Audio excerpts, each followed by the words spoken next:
see the different examples on the property of the arithmetic mean. So let's start. The first example is given here. Here the average salary of the male employees in a firm was found to be $5,200. Okay, and that of the female was $4,200. The mean salary of all the employees was $5,000. Here we have to find out the percentage of a male and a female employees in that particular firm. So basically let's try to note down what is given to us. Okay, so here the average salary of male employees is given, right? So here employees first is bifurcated, it is bifurcated as a male and a female. So here do we know how many males are there? No. So let it be number of male employees be N1, but their average salary is given to us and it is nothing but 5,200, right? Dollar. Then for the female, what they are saying, the and that of the female was 4,200. Again, the number of females we don't know. Let it be N2. And but their average salary is given, it is nothing but 4,200. Okay, also something more information is given, the mean salary of all the employees. All the employees means including male and a female. That means here the combined mean is given to us as a $5,000, and let this combined mean be x12 bar is equals to $5,000. Okay, now what we have to do, we have to calculate the percentage of a male and a female. Okay. We know the formula for the combined mean. What it is nothing but x12 bar is equals to n1 into x1 bar plus n2 into x2 bar divided by n1 plus n2. Okay. Now here, do we know the number of male and female employees N1 and 2? No, we don't know that. So let it, but the combined mean is given. It is nothing but a 5,000. Here N1. What is the mean salary of the male employees? It is 5,200. And that and for the female employees it is 4,200 divided by N1 plus N2. Okay, now we will solve it. Okay, just take N1 plus N2 on the left hand side. We will get here 5,000 into N1 plus N2, which is equals to N1 into 5,200 times N1 plus 4,200 times N2. Okay, just take 5,000 inside, it will be 5,000 N1 plus 5,000 N2, which is equals to 5,200 N1 plus 4,200 N2. Okay, just take N1 elements together, we will get here N1. Okay, so here and N2 together if we are taking, so here 5,000 N2 minus 4,200 N2, which is equals to 5,200 N1 minus, here it will be 5,000 N1. Okay, so here what we will get, 800 N2 equals to 200 N1, right? So here N2 upon N1, what it will be, 200 upon 800. That means here we got N2 upon N1 as a 1 by 4. But what we want to calculate, the percentage of a male employee. And how we are going to calculate percentage of a male employee is equals to, see here, N1 is for what? It is for a male employee. Proportion one is and what is the proportion of male and a female employee? For every 4 male there is a 1 female, that is the proportion here. So here we will write down 4 upon total is 5, right? So it is 4 by 5. That means when we are calculating the percentage, it is a 80% male. Okay. So here 4 upon 5 into 100. and it is nothing but a 80% male. Okay. Then similarly we can calculate percentage of a female employees. What it will be? What is the proportion? 1. Okay. So here it will be 1 upon 5 into 100 and it is nothing but a 20% of a female employee. Okay. Now we will see the next example. Second example is given here. The mean marks obtained by the 300 students in a subject statistics are 45. The mean of the top 100 of them was found to be 70 and the mean of the last 100 student was found to be 20. Then what is the mean of the remaining 100 students? Okay, this is our example. In this example what we can see, basically the total number of students is given to us. How many? There are 300 students. Okay, and what is the average value for this 300 student? It is 45. Then after that they have made the 3 different groups. Okay, how they have made the 3 different groups? First is made up of a top 100 students and their average is what? 70. Okay, then they have made the group of a last 100. Okay, and their average is 20, and that means the middle 100 students we have to find out their mean marks. Okay, examination marks. So let's write down the given values first. What is given? Let it be 3 groups. Group 1, Group 2, Group 3, and here combined mean is also given, right? Then now here the n. Okay, how many for the first group? How many elements are there? How many students? 100. And what is their average value for the top 100? It is nothing but a 70. So here x bar is a 70. Okay. Then for the second group, what it is? Second group, do we know? No, we just know the number of elements, but mean value we don't know, and that we have to calculate for the middle 100 groups. Then the last 100 groups of student is given and their mean value is nothing but a 20, right? Then after that here the combined mean is also given to us.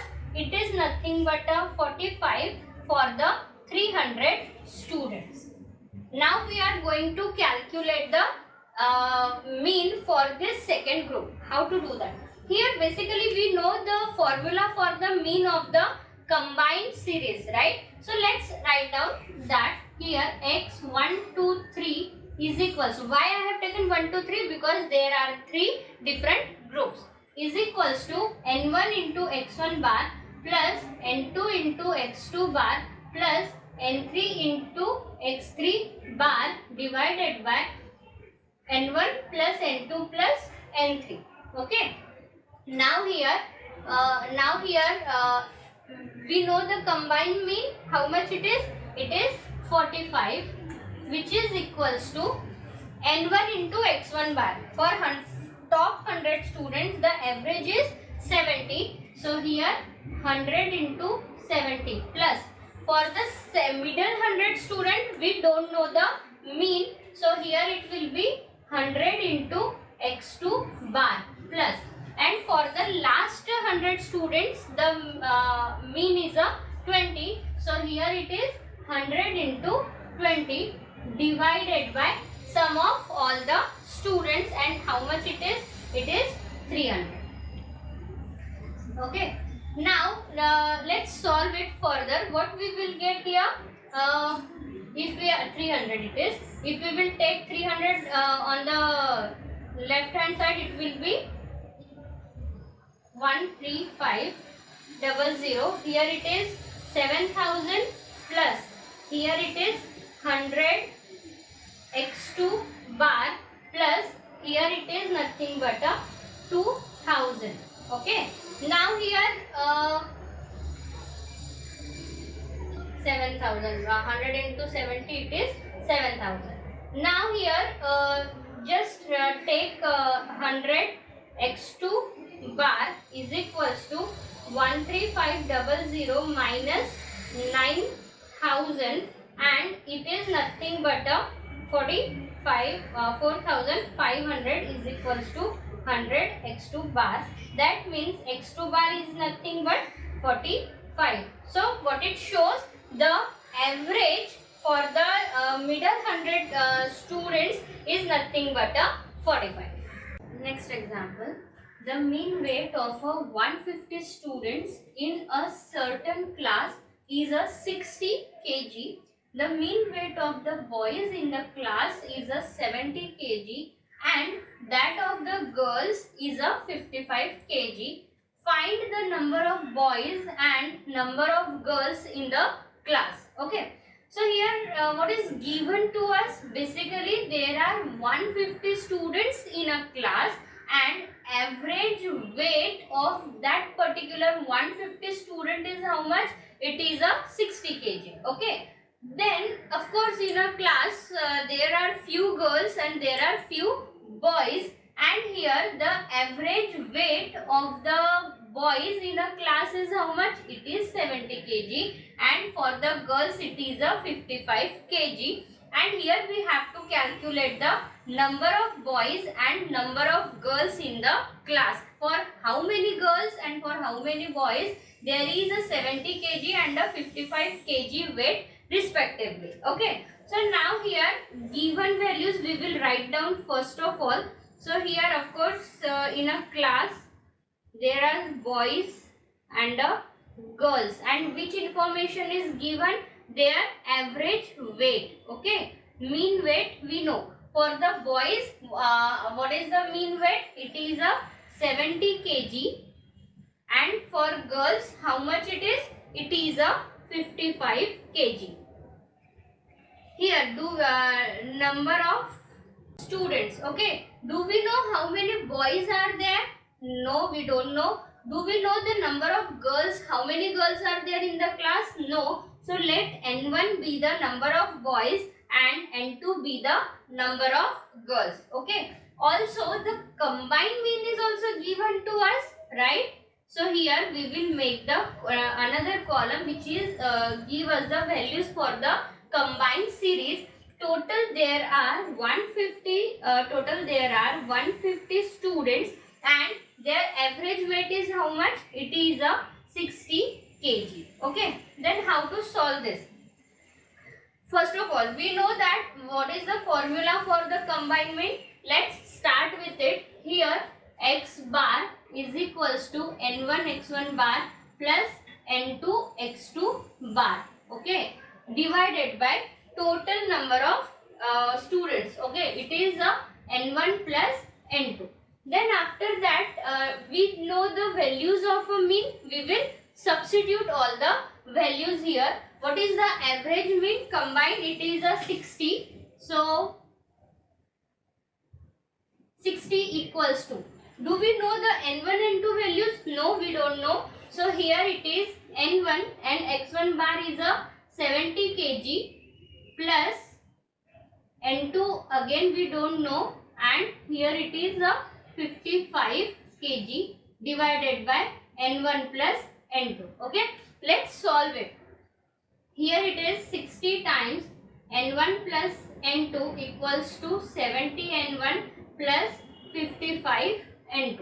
Okay, 60 n1 plus 60 n2 is equals to 70 n1 plus 55 n2. Okay, just take n1 elements together and n2 elements together. We will get here 60 n2 minus 55 n2 is equals to 70 n1 minus 60 n1. So here it is 5 n2 is equals to 10 n1, right? So here n2 upon n1 is equals to 10 upon 5, that is 2:1. So basically what it shows for n2 is for the girls girls and N1 is for the boys, that means it shows for every 2 girls there is a 1 boy in the class. Okay. So now after that, first of all we will calculate the percentage of the boys and the girls in the class. Okay. So percentage of boys. How we can calculate that? Here total how many we are getting? There is a 3 and for every 2 girls there is a 1 boy. So here it is nothing but a 1 upon 3 into 100, which is nothing but 33.33 percentage of boys in the class. Okay. Now see, try to understand this 33% of what? This 33% is of total 150 student, and we want to calculate the number of boys in the class, and therefore here it is 33.33% of what? It is 150. So here 33.33 upon 100% of 150, which is nothing but here 49.98, which is approximately 50, because see number of boys and number of girls is a discrete quantity. So of course we cannot write down 49.98 or something. So here there are 50 boys in the class. Okay. Now of course we can easily calculate the number of girls. Either you go with the same percentage of girls and then you calculate, or else how you can calculate? We know the total number of girls are how many? Total number of students are 150. Number of boys we got as a 50. So here number of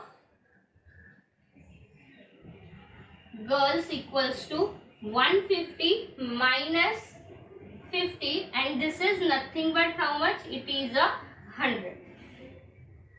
Okay. So there how many girls and how many boys in the class? There are 50 boys in the class and there are 100 girls in the class.